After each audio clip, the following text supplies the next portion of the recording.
Good evening हमारे class 11 12 के प्यारे बच्चों। आज हम लोग चलेंगे जो आपका सिंटैक्स का टॉपिक चला है। आज हम लोग इसमें देखेंगे रूल्स ऑफ वर्ब मींस क्रिया के नियम। और ये प्यारे बच्चे आपका रूल्स ऑफ वर्ब की दूसरी क्लास है। इसके पहले एक क्लास हो चुकी है जिसमें हमने रूल्स ऑफ वर्ब के 14 नियम बताए दिए हुए थे। आज दूसरी क्लास में उसके आगे के नियम देखेंगे। तो प्यारे बच्चे ये दूसरी और अंतिम क्लास है। इसके बाद आपकी वर्ब की जो है कोई क्लास नहीं होगी। तो प्यारे बच्चे ये दूसरी और अंतिम क्लास है रूल्स ऑफ वर्ब की। और ये आपकी ग्रामर की 48वीं क्लास है। इसके पहले 47 क्लास ग्रामर की हो चुकी है जिसमें हमने अभी तक आपका नरेशन कंप्लीट कर चुके हैं, सिंथेसिस कंप्लीट कर चुके हैं, ट्रांसफॉर्मेशन कंप्लीट कर चुके हैं और सिंटैक्स की आपकी 12 क्लास हो चुकी है। ये आपकी 13वीं क्लास है। तो यदि इसमें से आपका कुछ भी छूटा हो तो आप चैनल की प्लेलिस्ट में जाइए। प्लेलिस्ट में जाएंगे तो यदि आप क्लास 12th में होंगे तो आपकी अपनी प्लेलिस्ट बनी होगी। UP board class 12th English grammar news service करके आपकी अपनी प्लेलिस्ट बनी होगी। उसमें जहां से भी आपका छूटा है आप वहां से देख करके पूरा कर सकते हैं। इसी तरह से यदि आप क्लास 11th में होंगे तो भी आपकी अपनी ग्रामर की अलग से प्लेलिस्ट बनी है। आप ग्रामर की 11th की जो है ग्रामर की प्लेलिस्ट में जा करके चेक करके जहां से भी आपका छोटा है आप वहां से देख करके पूरा कर सकते हैं।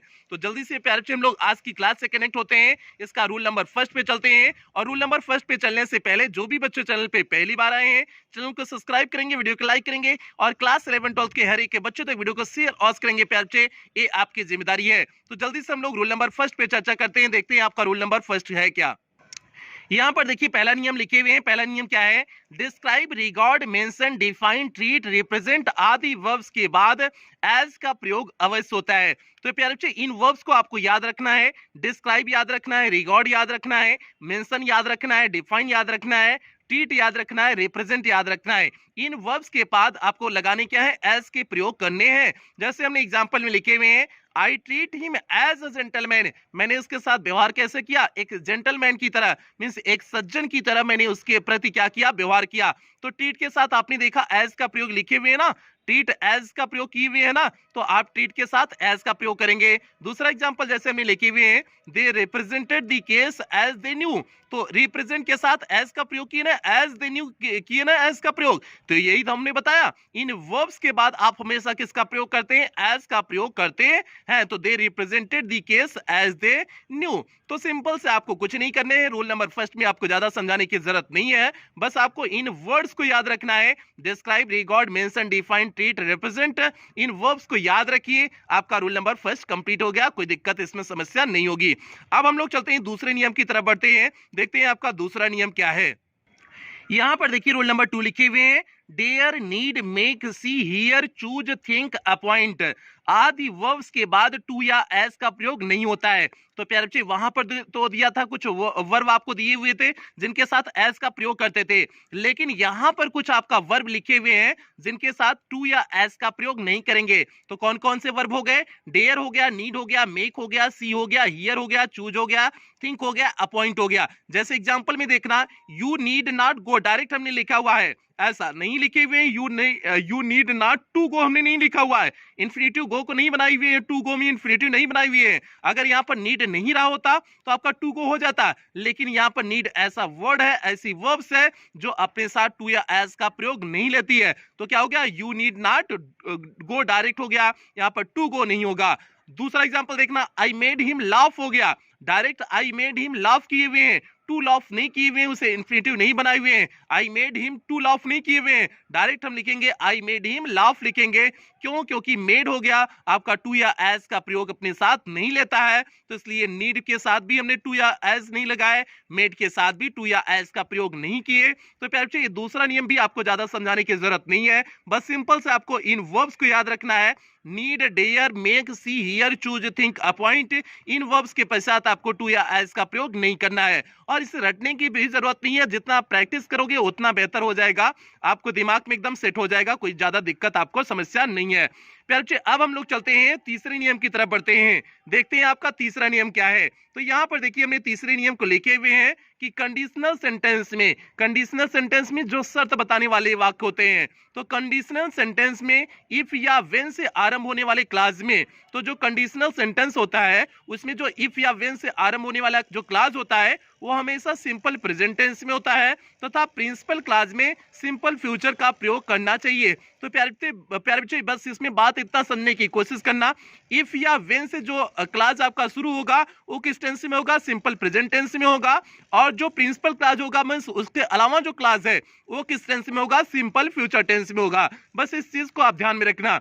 और इसको अभी आप हो सकता है थ्योरी से आपको अच्छे से समझ ना आया होगा, तो एग्जांपल में देखिए, एग्जांपल में बेहतर ढंग से समझ में आ जाएगा।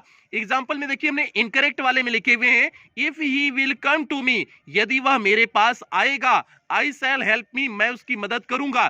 तो प्यारे बच्चे यहां पर समझने की कोशिश करना, इफ से जुड़ा हुआ क्लास कौन सा है, ही विल कम टू मी, यही तो इससे जुड़ा हुआ क्लास है। ये किस टेंस में होना चाहिए, ये आपका प्रेजेंट टेंस में होना चाहिए, सिंपल प्रेजेंट टेंस में होना चाहिए।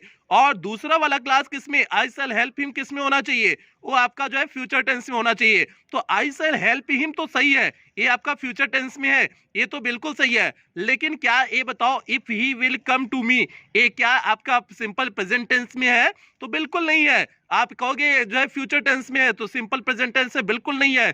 तो इसे हम सिंपल सिंपल जो है सिंपल प्रेजेंट टेंस में कर देंगे, तो क्या हो जाएगा, कम, क्या हो जाएगा, कम्स हो जाएगा।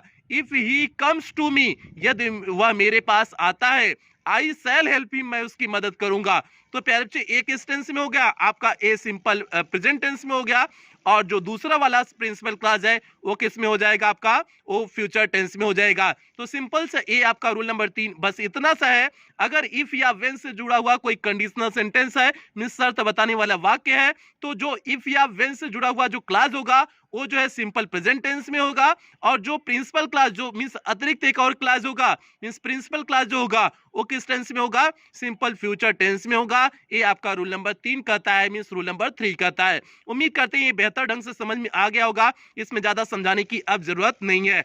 अब हम लोग बढ़ते हैं आगे, देखते हैं रूल नंबर 4 की तरफ बढ़ते हैं, देखते हैं आपका रूल नंबर 4 है क्या।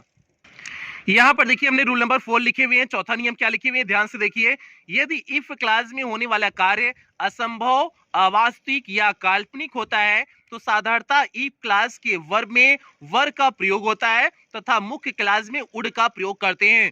तो प्यारे बच्चे इस बात को आप समझने की कोशिश करना, अगर इफ क्लास के माध्यम से मींस इफ से जो जुड़ा हुआ क्लास होगा, अगर उसके माध्यम से क्या पता चल रहा होगा कि कोई कार्य असंभव है उसका पता चल रहा होगा, अवास्तविक कार्य का पता चल रहा होगा, या काल्पनिक कार्य का पता हो रहा होगा, तो साधारणतः इफ क्लास के वर्ब में किसका प्रयोग करेंगे, वर का प्रयोग करते हैं, means were, verb means were का प्रयोग करते हैं, और मुख्य क्लास में उड का प्रयोग करते हैं। अब एग्जाम्पल के माध्यम से आप बेहतरीन ढंग से समझेंगे। एग्जाम्पल देखिए हमने लिखे हुए हैं, if I were a bird, यदि मैं एक चिड़िया होता, आई वुड फ्लाई, तो मैं क्या कर सकता, उड़ सकता। तो यदि मैं एक चिड़िया होता तो उड़ता।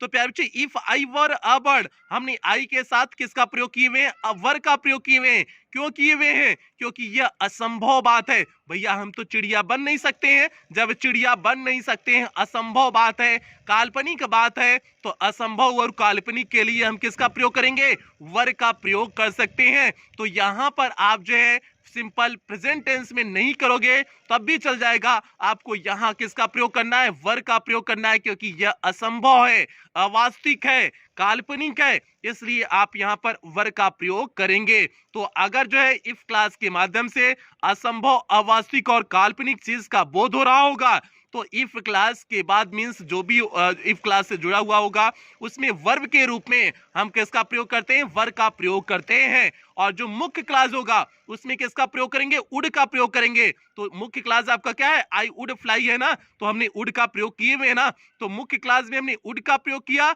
और जो इधर इफ से जुड़ा हुआ जो क्लास है उसमें हमने वर का प्रयोग किए हुए हैं। ये आपका रूल नंबर 4 कहता है, ये आपका चौथा नियम कहता है। उम्मीद करते हैं चौथा नियम बेहतरीन ढंग से समझ में आ गया होगा, कहीं कोई दिक्कत समस्या नहीं हुई होगी। तो हम लोग बढ़ते हैं पांचवें नियम की तरफ बढ़ते हैं, देखते हैं आपका पांचवा नियम है क्या। पांचवें नियम में देखिए हमने क्या लिखे हुए हैं, काल्पनिक शर्त के वाक्यों में if clause past perfect tense में। अब बात किसकी हो रही, काल्पनिक शर्त। अगर कोई काल्पनिक शर्त है तो काल्पनिक शर्त के वाक्यों में if clause past perfect tense में तथा प्रिंसिपल क्लास में वुड है प्लस वर्ब की थर्ड फॉर्म का प्रयोग करते हैं। तो प्यारे अब किसकी बात हो रही, काल्पनिक शर्त की बात हो रही है। तो उसमें क्या करेंगे, इफ क्लास किस टेंस में होगा, पास्ट परफेक्ट टेंस में होगा, और जो प्रिंसिपल क्लास होगा मींस जो मुख्य क्लास होगा उसमें हम वुड हैव प्लस वर्ब की थर्ड फॉर्म का प्रयोग करेंगे। आप जैसे एग्जांपल के माध्यम से समझना, if he had come to me, यदि वह मेरे पास आया होता, I would have helped him, मैं उसकी मदद किया होता। तो यहाँ पर हैड कम दिया हुआ है, हैड कम मींस आपका पास्ट परफेक्ट टेंस में हो गया, हैड कम मींस हो गया आपका पास्ट परफेक्ट टेंस हो गया, और principal clause I would have helped him क्या हो जाएगा, वुड हैव हेल्प की थर्ड फॉर्म हेल्प्ड का प्रयोग किए हुए हैं, तो आपने वुड हैव प्लस वर्ब की थर्ड फॉर्म का प्रयोग प्रिंसिपल क्लास में किए हुए हैं, मींस मुख्य क्लास में किए हुए हैं। ये आपका हो गया। अगर काल्पनिक सत्य पता चल रहा है तो काल्पनिक सत्य अगर पता चलेगा, इफ क्लास के जो है इफ क्लास वाला जो वाक्य होगा उसमें हम पास्ट परफेक्ट टेंस का प्रयोग करेंगे, और जो मुख्य क्लास होगा उसमें हम किसका प्रयोग करेंगे, वुड हैव प्लस वर्ब की थर्ड फॉर्म का प्रयोग करेंगे। तो इसलिए यहाँ पर हैड कम हुआ है और यहाँ पर क्या हुआ है, वुड हैव हेल्प्ड हिम हुआ है, मींस वुड हैव के साथ वर्ब की थर्ड फॉर्म का यहाँ पर क्या किया गया है, प्रयोग किया गया है। ये आपका रूल नंबर 5 हो गया, मींस फिफ्थ पांचवा नियम ये आपका था। अब हम लोग बढ़ेंगे छठवें नियम की तरफ बढ़ते हैं, देखते हैं आपका छठा नियम क्या है। यहाँ पर देखिए हमने छठा नियम के लिखे हुए हैं। छठा नियम क्या है, यदि प्रिंसिपल क्लास की क्रिया प्रेजेंट या फ्यूचर टेंस में हो, तो मींस अगर प्रिंसिपल क्लास की क्रिया किस में हो, प्रेजेंट या फ्यूचर टेंस में हो, तो आश्रित उपवाक्य में सबऑर्डिनेट क्लास का वर्ब भाव के अनुसार किसी भी टेंस में हो सकता है। तो प्यारे हमने यहाँ पर सिंपल से लिखे हुए हैं, अगर आपका जो प्रिंसिपल क्लास की क्रिया है अगर प्रेजेंट या फ्यूचर टेंस में होगी, तो जो है आपका सबऑर्डिनेट क्लास होगा वो किसी भी टेंस में हो सकता है, मींस वर्ब के भाव के अनुसार किसी भी टेंस में हो सकता है। ये प्यार बच्चे आपका नरेशन से संबंधित नियम है। नरेशन में आपने देखा हुआ था कि अगर अगर आपका इधर रिपोर्टिंग वर्ब वाला सेक्शन किस में होता था, अगर प्रेजेंट या फ्यूचर में होता था तो आप रिपोर्टेड स्पीच के टेंस से परिवर्तन नहीं करते थे, और अगर परिवर्तन नहीं करोगे तो रिपोर्टेड स्पीच चाहे जिस टेंस में भी हो सकता है, प्रेजेंट में हो सकता है, पास्ट में हो सकता है, फ्यूचर में हो सकता है, आप तो उसमें परिवर्तन ही नहीं कर रहे हो। तो सेम कॉन्सेप्ट यही है, सेम नियम वही है कि अगर आपका रिपोर्टिंग वर्ब प्रेजेंट या फ्यूचर टेंस में हो तो आपका रिपोर्टेड स्पीच वाला टर्म किसी भी टेंस में हो सकता है। तो यहां पर भी वही आपका बताया गया है रूल नंबर 6 के माध्यम से। अब एग्जांपल देखना, एग्जांपल हमने पहला एग्जांपल लिखे हुए हैं, he says that children like to play. अब ही सेज किस टेंस में है, आपका प्रेजेंट टेंस में है, यस लगा हुआ है ना, सेम है, तो सेज आपका किस टेंस में है, प्रेजेंट टेंस में है। तो आगे यहाँ पर लाइक मींस प्रेजेंट टेंस का ही प्रयोग किया गया है। Children like to play means इधर भी प्रेजेंट टेंस उधर भी present tense, means present tense भी हो सकता है। अब आगे यहाँ पर मोहन विल से, अब मोहन विल से आपका किस टेंस में, विल से आ गया है, मींस फ्यूचर टेंस में है, तो फ्यूचर टेंस आपका यहाँ पर था, तो यहाँ पर his brother is a player, तो आपका प्रेजेंट टेंस आ सकता है। अब यहाँ पर जरूरी नहीं कि हमने दोनों रिपोर्टेड स्पीच वाला जो टर्म है हमने दोनों में आपका प्रेजेंट टेंस दिखा दिए हुए हैं, तो जरूरी नहीं है प्रेजेंट टेंस ही आए, तो आप यहाँ पर पास्ट टेंस का भी प्रयोग कर सकते हो, फ्यूचर टेंस का भी प्रयोग कर सकते हो, कोई भी टेंस का प्रयोग कर सकते हो। बस अगर आपकी रिपोर्टिंग वर्ब वाला सेक्शन आप ऐसे ही समझोगे बेहतरीन ढंग से समझ में आएगा, जो इसमें वर्डिंग दिया है आप उस वर्डिंग के चक्कर में ना पड़ो। बस इतना समझना कि अगर आपकी रिपोर्टिंग वर्ब प्रेजेंट या फ्यूचर टेंस में हो तो रिपोर्टेड स्पीच का टेंस किसी भी टेंस में हो सकता है, कोई भी टेंस होगा आपका उस टेंस में हो सकता है। बस इस चीज को दिमाग में बनाए रखोगे तो कोई दिक्कत समस्या परेशानी नहीं होगी, क्योंकि आप नरेशन पढ़ चुके हो, तो इस चीज का कॉन्सेप्ट दिमाग में सेट कर लेना। और इसी के आधार पे दो नियम और हैं, तो हम लोग सातवें नियम की तरफ बढ़ते हैं। इसी के आधार पे आपका है मींस नरेशन से संबंधित आपका नियम है, तो जल्दी से हम लोग देखते हैं सातवां नियम क्या है। सातवां नियम यहाँ पर देखिए हमने लिखे हुए हैं, यदि प्रिंसिपल क्लास का वर्ब पास्ट टेंस में होता है तो सबऑर्डिनेट क्लास का वर्ब भी पास्ट टेंस में होगा।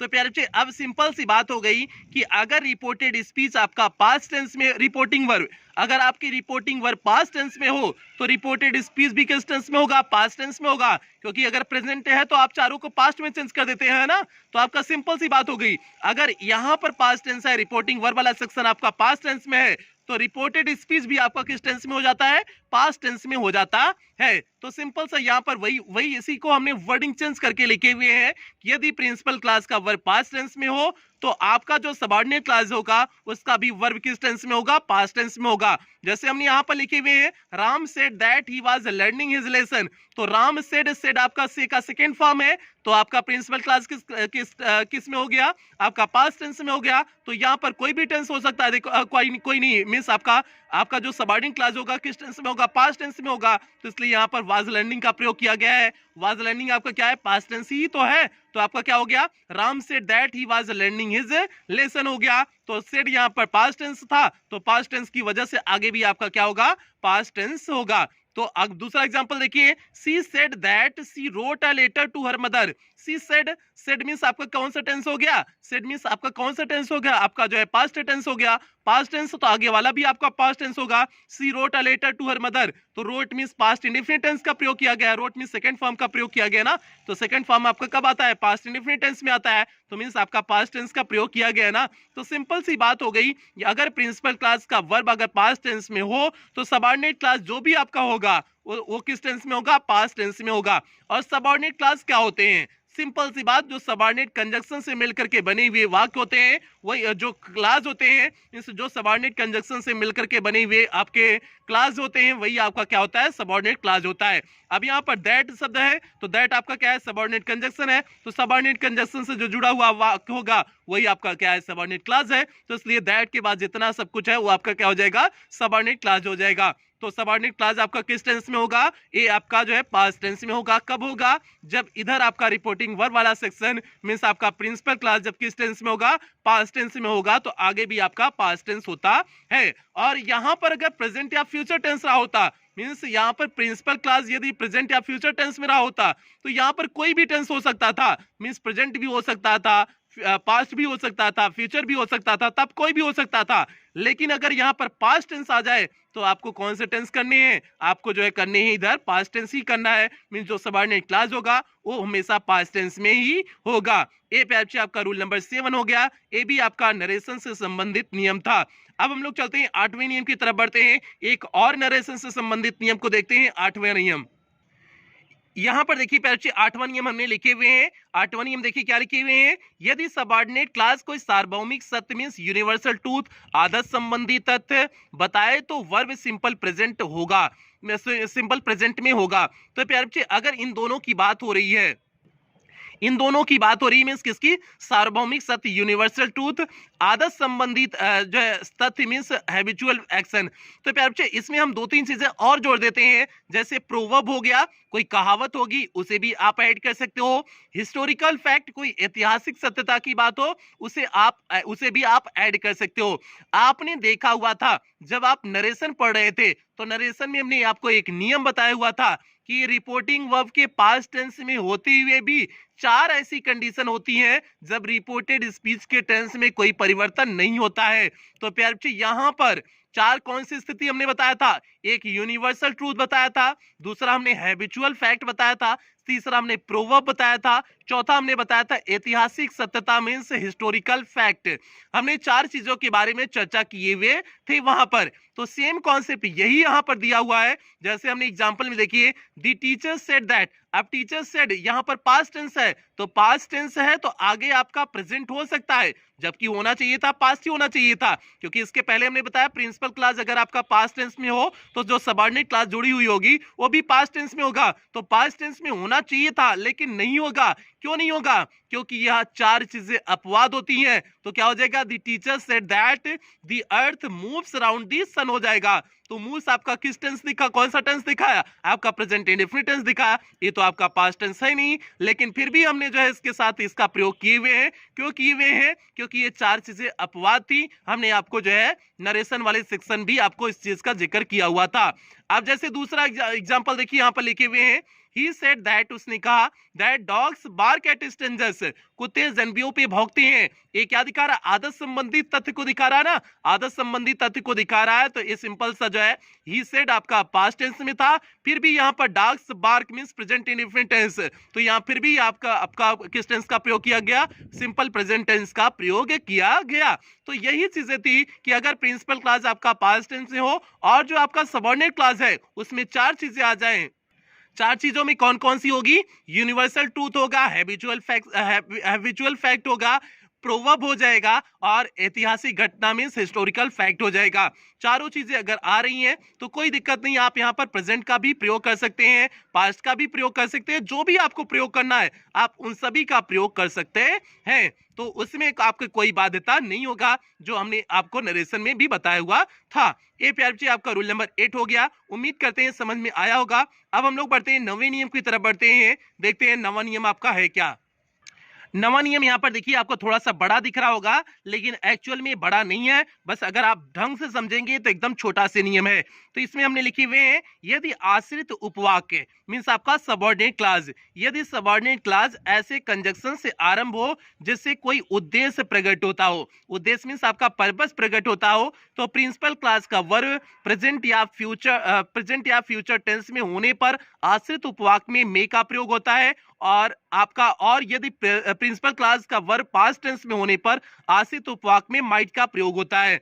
तो सिंपल सी बात, इसमें प्यारे बच्चे 2 लाइन की वर्डिंग यूज करना है। इसमें जो इतना लंबा सा दे दिए हुए हैं, इतना कोई जरूरत नहीं है। सिंपल सा आप एग्जांपल यहां पर समझो। Example, he works hard so that he may stand first. अब सो दैट ताकि ही मे स्टैंड फर्स्ट, वह प्रथम स्थान पा सके। ही वर्क्स हार्ड, वह कठिन परिश्रम करता है, सो दैट ताकि ही मे स्टैंड फर्स्ट, वह कक्षा में या फिर जो है प्रथम स्थान प्राप्त कर सके। अब यहां पर आप देख रहे होंगे, इससे क्या पता चल रहा है, वह कठिन परिश्रम क्यों कर रहा है, उसका उद्देश्य क्या है, पर्पस क्या है, कि उसे जो है फर्स्ट पोजीशन प्राप्त करना है।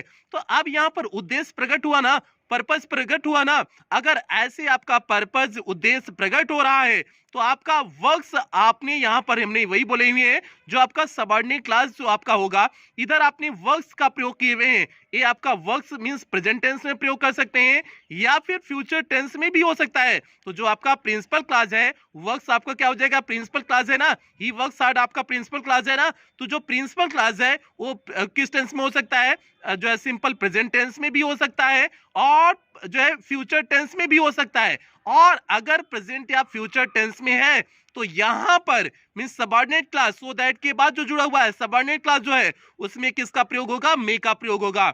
अगर इधर जो है, इधर कौन सा टेंस है, प्रेजेंट या फ्यूचर टेंस है, तो इधर आपका मे का प्रयोग होगा। और इधर अगर पास्ट टेंस है तो इधर किसका प्रयोग होगा, माइट का प्रयोग होगा। तो दूसरे वाले में हमने यही लिखे हुए हैं, he worked hard so that he might get good marks. तो वर्कड हार्ड यहां पर कौन सा टेंस हो गया, पास्ट टेंस हो गया। पास्ट टेंस में हमने यहां पर माइट का प्रयोग कर दिए, और प्रेजेंट या फ्यूचर टेंस हो तो वहां पर मे का प्रयोग करेंगे। बस दोनों में कंडीशन क्या है, दोनों के द्वारा मींस उद्देश्य प्रकट होना चाहिए। अगर उद्देश्य प्रकट हो रहा है तो जो आपका सबऑर्डिनेट क्लास होगा उसे मे माइट का प्रयोग करना होता है। वो डिपेंड करता है principal clause means principal clause को अगर प्रेजेंट या फ्यूचर टेंस में हो तो आपको मे का प्रयोग करना है, और अगर प्रिंसिपल क्लास पास्ट टेंस में है तो आपको माइट का प्रयोग करना है। ये आपका रूल नंबर 9 हो गया। एकदम छोटा सा बेहतरीन सा नियम था। और प्यारे बच्चे, अगर आपको समझ नहीं आ रहा होगा प्रिंसिपल क्लास क्या होता है, सबऑर्डिनेट क्लास क्या होता है, कोऑर्डिनेट क्लास क्या होता है, तो आप जाइएगा क्लास 10 की हमने क्लास लिए हुए कंजक्शन वाली क्लास, तो आप कंजक्शन वाली क्लास में चला जाइएगा, उसमें आपको सारी चीजें बेहतरीन ढंग से समझाए हुए हैं। और इसीलिए बार बार कह रहे हैं, बेसिक कॉन्सेप्ट आपका क्लियर करना हो, तो बेसिक कॉन्सेप्ट आपका क्लियर ना हो तो आप जो है क्लास 10 की ग्रामर की क्लास जरूर देखिएगा, क्योंकि सारे बेसिक कॉन्सेप्ट आपको वहां पर समझाए हुए हैं। तो प्यारे बच्चे, ये आपका हो गया, ये आपका रूल नंबर 9 हो गया। बस कुछ नहीं था, बस इतना सा था कि अगर प्रिंसिपल क्लास आपका प्रेजेंट या फ्यूचर टेंस में हो तो यहाँ पर मे का प्रयोग करेंगे, और अगर जो है प्रिंसिपल क्लास आपका जो है पास्ट टेंस में हो तो यहाँ पर माइट का प्रयोग करेंगे। बस इतना छोटा सा नियम था, इतना बड़ा सा जो लिखे हुए हैं। तो उम्मीद करते हैं बेहतर ढंग से आपको समझ में आ गया होगा, कहीं कोई दिक्कत समस्या परेशानी नहीं हुई होगी। तो हम लोग बढ़ते हैं अगले नियम की तरफ, बढ़ते हैं 10वें नियम की तरफ बढ़ते हैं। तो प्यारे बच्चे, यहाँ पर देखिए आपका 10वां नियम लिखे हुए हैं। 10वां नियम एक छोटा सा नियम है। इसमें क्या लिखे हुए हैं, लाई के साथ टेल का प्रयोग करना है और ट्रूथ के साथ स्पीक का प्रयोग करना है, बस इतना लिखे हुए हैं। तो जैसे डू नॉट टेल अ लाई, तो लाई था ना, तो इसलिए टेल का प्रयोग किए थे, तो यहाँ पर ए नहीं हो जाएगा, डू नॉट स्पीक अ लाई नहीं हो जाएगा, तो डायरेक्ट यहाँ पर हो जाएगा डू नॉट टेल अ लाई। तो हमने यही बोले हुए हैं, लाई के साथ टेल का प्रयोग करेंगे और स्पीक के साथ ट्रूथ के साथ स्पीक का प्रयोग करेंगे। जैसे स्पीक द ट्रूथ, ट्रूथ था, ट्रूथ के लिए हमने लाई जो है टेल का प्रयोग नहीं किए, हमने स्पीक का प्रयोग किए हुए हैं। तो ट्रूथ के लिए आप स्पीक का प्रयोग करोगे, लाई के लिए टेल का प्रयोग करोगे। ये 10वां एकदम छोटा सा नियम था। तो क्या हो गया, डू नॉट टेल अ लाई हो गया, स्पीक द ट्रूथ हो गया, लाई के साथ टेल का प्रयोग हो गया, ट्रूथ के साथ स्पीक का प्रयोग हो गया। ये छोटा सा 10वां एकदम छोटा सा नियम था। उम्मीद करते हैं इसमें कोई समस्या परेशानी दिक्कत नहीं हुई होगी। तो हम लोग 11वें नियम की तरफ बढ़ते हैं। और 11वें नियम की तरफ बढ़ने से पहले जो भी बच्चे चैनल पे पहली बार आए हैं, चैनल को सब्सक्राइब करेंगे, वीडियो को लाइक करेंगे और क्लास 11-12 के हर एक बच्चे तो वीडियो को शेयर और करेंगे प्यारे बच्चे, ये आपकी जिम्मेदारी है। तो जल्दी से हम लोग बढ़ते हैं, 11वें नियम की तरफ बढ़ते हैं। देखते हैं आपका 11वां नियम क्या है। यहाँ पर देखिए हमने रूल नंबर 11 लिखे हुए हैं, सेल और विल का प्रयोग। ये प्यारे बच्चे बहुत इंपॉर्टेंट नियम है, सेल और विल का प्रयोग। अब देखिए यहाँ पर हमने इसे 3 कॉन्सेप्ट में समझाए हुए हैं। पहला कॉन्सेप्ट यहाँ पर देखिए हमने लिखे हुए हैं, सेल का प्रयोग फर्स्ट पर्सन के साथ और सेकेंड और थर्ड पर्सन के साथ विल का प्रयोग करते हैं फ्यूचर टेंस को दिखाने, फ्यूचर टाइम को दिखाने के लिए। तो प्यारे बच्चे फ्यूचर टाइम को दिखाने के लिए आपको पता है आई और वी के साथ सेल का प्रयोग करते हैं और उसके बाद जो है सेकेंड और थर्ड पर्सन का जितने भी प्रोनाउन होते हैं आप उनके साथ जो है विल का प्रयोग करते हैं। ये आप बेसिक सा कॉन्सेप्ट आप बहुत पहले से जान रहे हो, आई और वी के साथ सेल का प्रयोग करने हैं और जो है बाकी सेकेंड और थर्ड पर्सन का जो भी प्रोनाउन होगा आप उसके साथ विल का प्रयोग करते हो। ये बेसिक कॉन्सेप्ट जानते हो। जैसे हमने यहाँ पर लिखे हुए हैं, I shall not go with you, मैं तुम्हारे साथ नहीं जाऊंगा। तो यहाँ पर आई के साथ हमने सेल का प्रयोग किए हुए हैं। दूसरे वाले वाक्य में आपने क्या दिखाया हुआ है, यू विल गो देयर, तुम वहां जाओगे। तो यू के साथ यू आपका सेकंड पर्सन था, सेकंड पर्सन के साथ आपने विल का प्रयोग किए हुए हैं। ये आपका नॉर्मल प्रयोग हो गया, जो आप जानते हो, एकदम बेसिक सा प्रयोग हो गया। लेकिन अब चलते हैं कुछ अलग प्रयोग पे चलते हैं। अब हम उल्टा करेंगे। उल्टा क्या करेंगे, आई और वी के साथ अब हमें विल का प्रयोग करना है और यू और जो है और बाकी मीन सेकेंड और थर्ड पर्सन के साथ आपको सेल का प्रयोग करना है। अब उल्टे करने हैं। उल्टे करने पे देखो अर्थ क्या परिवर्तित हो जाते हैं, अब देखते हैं। अब हमने यहाँ पर देखिए लिखे हुए हैं, जब सेल का प्रयोग सेकेंड या थर्ड पर्सन के साथ हो तो यह आज्ञा, वचन, धमकी या पक्के इरादे को प्रकट करता है।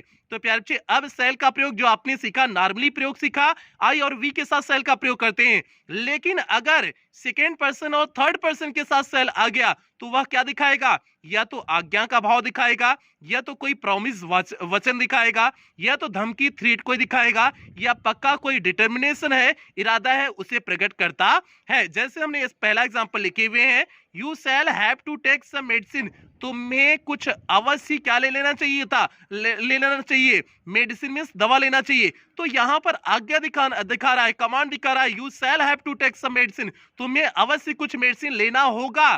तो यहाँ पर क्या दिखा है, कमांड दिखा है, आज्ञा दिखा है। आज्ञा दिखाया तो हमने यू सेकंड पर्सन था तो सेकंड पर्सन के साथ हमने किसका प्रयोग कर दिया, सेल का प्रयोग कर दिया। जबकि सेल का प्रयोग किसके साथ होता है, जो है आपका सेल का प्रयोग किसके साथ होता है, आई और वी के साथ होता है। लेकिन यू के साथ हमने यहाँ पर किया, क्यों किया, क्योंकि यहाँ से कमांड दिखाने थे, आज्ञा का भाव प्रकट करना था। अब दूसरा एग्जांपल देखना, they shall be punished if they steal again, they shall be punished, वे दंडित होंगे, इफ दे स्टील अगेन, यदि वह पुनः चोरी करते हैं। तो यह धमकी दिया गया ना कि अगर दोबारा चोरी करते हुए पकड़ाए तो तुमको क्या किया जाएगा, दंडित किया जाएगा। हम तुमको धमकी दे रहे हैं ना, और धमकी दे रहे, जैसे कलसिया में नहीं पढ़ते हो तो क्या कहा जाता है, अगर नहीं पढ़ोगे तो पिटबऊ करेंगे। ये पिटबऊ करेंगे क्या होता है, धमकी होता है ना, धमकिया है। तो धमकिया के लिए आपका देव का प्रयोग किए और दे आपका थर्ड पर्सन था, थर्ड पर्सन सेल विल लेना चाहिए था, लेकिन यहाँ पर क्या लगाए हुए हैं, सेल लगाए हुए हैं। क्यों, क्योंकि यहाँ पर थ्रेट दिखाना था, धमकी दिखाना था। तो बस सिंपल सा बात समझना, सेल का प्रयोग अगर सेकंड और थर्ड पर्सन के साथ प्रयोग कर रहे हैं तो वह आपका कमांड दिखाएगा, प्रॉमिस दिखाएगा, थ्रेट दिखाएगा या डिटर्मिनेशन दिखाता है। ये आपका हो गया बी वाला सेक्शन हो गया। अब हम लोग चलते हैं सी वाले सेक्शन पे चलते हैं, देखते हैं आपका सी वाला इसमें सेक्शन क्या है। और सी वाले सेक्शन में बस इतना है, अब विल का प्रयोग करना है। जब विल का प्रयोग फर्स्ट पर्सन के साथ हो, एक्चुअल में विल का प्रयोग तो सेकंड और थर्ड पर्सन के साथ होता है, लेकिन अगर विल का प्रयोग फर्स्ट पर्सन के साथ हो तो इससे इच्छा मींस विलिंगनेस दिखाएंगे, वचन मींस प्रॉमिस दिखाएंगे, धमकी मींस थ्रेट दिखाएंगे, और इरादा या दृढ़ निश्चय मींस डिटर्मिनेशन का भाव प्रकट होता है।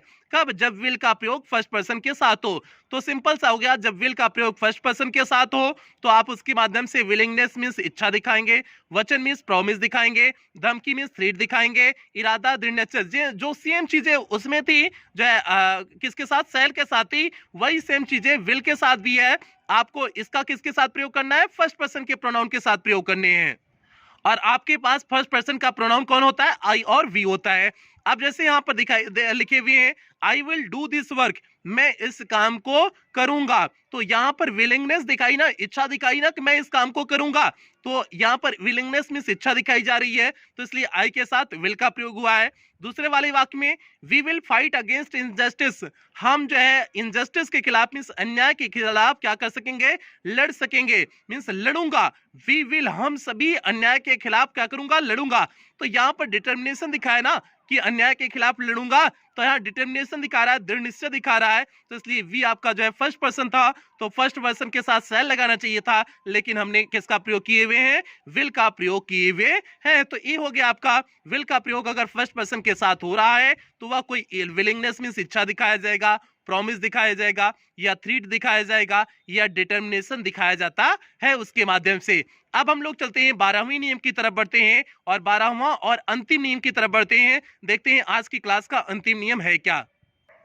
यहाँ पर देखिए हमने रूल नंबर 12 लिखे हुए हैं, 12वां नियम लिखे हुए हैं। देखिए 12वां नियम क्या है, स्टरडे का प्रयोग पास्ट टेंस में तथा टुमारो का प्रयोग फ्यूचर टेंस में होता है। प्यार बच्चे ये सिंपल सा नियम है, स्टरडे का प्रयोग किस टेंस में करते हो, पास्ट टेंस में करते हो, और टुमारो का प्रयोग फ्यूचर टेंस में करते हो। जैसे हो गया they went on a picnic, हो गया स्टरडे। अब वेंट, वेंट मींस किस टेंस में है, go went, second form use किया गया ना, सेकंड फॉर्म मींस आपका पास्ट इंडेफिनिट टेंस, तो आपका पास्ट टेंस हुआ ना, पास्ट टेंस में हमने स्टरडे का प्रयोग किए हुए हैं। तो अगर आपका पास्ट टेंस में जो है स्टरडे मींस कल को दिखाना है, तो कल को दिखाने के लिए स्टडी आप प्रयोग करोगे, लेकिन पास्ट टेंस में स्टडी का, और जो है अगर फ्यूचर टेंस में दिखाना है कल को, तो क्या करोगे, टुमारो का प्रयोग करोगे। क्या हो जाएगा, he will go on a picnic tomorrow, means वह जो है पिकनिक को जाएगा, टुमारो मींस कल, मींस आने वाला जो कल होगा उसके लिए आपका टुमारो करेंगे। आने वाले कल मींस फ्यूचर की बात हो रही है, टुमारो मींस क्या होता है, आने वाले कल की बात हो रही है, और आने वाला अगर कल की बात हो तो जाहिर सी बात है वो फ्यूचर का हो गया। और स्टडी मींस होता है बीता हुआ कल, बस इतना सा कॉन्सेप्ट अच्छा समझ लेना कि स्टडी मींस होता है बीता हुआ कल, बीता हुआ कल है तो मींस क्या हो जाएगा आपका, बीत चुका है तो मींस भूतकाल हो गया, भूतकाल मींस हो गया आपका पास्ट टेंस हो गया, तो पास्ट टेंस में स्टडी का प्रयोग, और टुमारो मींस आने वाले कल, आने वाला कल मींस फ्यूचर की बात हो गई, तो फ्यूचर टेंस में हम किसका प्रयोग करेंगे, टुमारो का प्रयोग करेंगे। ये बेसिक सा कॉन्सेप्ट, एकदम नॉर्मल सा कॉन्सेप्ट था, उम्मीद करते हैं यह कॉन्सेप्ट आपको अच्छे से समझ में आ गया होगा। तो प्यारे बच्चे ये हो गया आपका, जितना भी वर्ब्स के जितने भी नियम थे हमने एक एक करके सभी नियम को बता दिए हुए हैं। तो उम्मीद करते हैं आपको सारी चीजें बेहतरीन ढंग से समझ में आ गई होंगी।